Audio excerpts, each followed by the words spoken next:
Okay, so ito, bali-balita na yung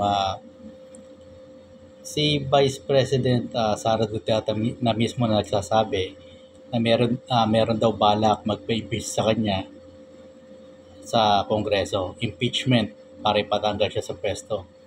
So, eto guessing game pa lang to pero marami nagsasabi kasi dahil sa confidential funds niya, saka marami pang ibang inuungkat ng COA ng Kongreso na tungkol sa mga pinagkagastusan niya ng pondo. Siya pa yung secretary ng edukasyon ng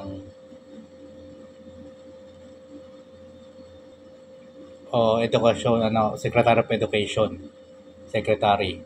So marami nag-assume na may nilalabag na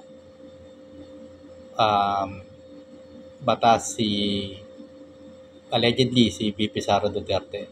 So dito, merong isang congresswoman na nagsasabi na meron ng betrayal of public trust na nilabag itong si Vice President Sara Duterte.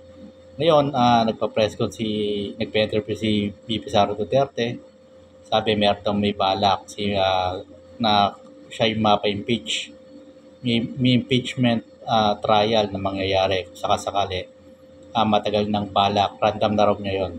Kasama rin sa plano, Speaker Romualdez. At sabi niya, parang pakiramdam niya, iniipit yung kanyang budget. Pero sabi niya, magtatrabaho daw siya kahit maliit yung budget na ibibigay sa Office of the Vice President. Ngayon, kung pag na-impeach itong si VP Sara Duterte, talagang hindi siya makakatakbo na sa kahit anong pwesto sa gobyerno. Plus, hindi pa natatapos dyan. Ito yung sarili ko lang opinion at pakiramdam. Baka kasuha pa siya dyan ng grabe corruption. Lahat ng pamilya Duterte may kaso. So, hintayin muna natin yung balak o kung meron man. At kinakabahan na dito si VP Sara Duterte. May balak daw sa kanyang kampo ng mga Marcos at Romualdez. So hanggang dito lang po muna yung Mixing Vlog. At kung ano man ang mangyari sa impeachment, ay gusto ko tayong mga Pilipino pa rin ang mananalo.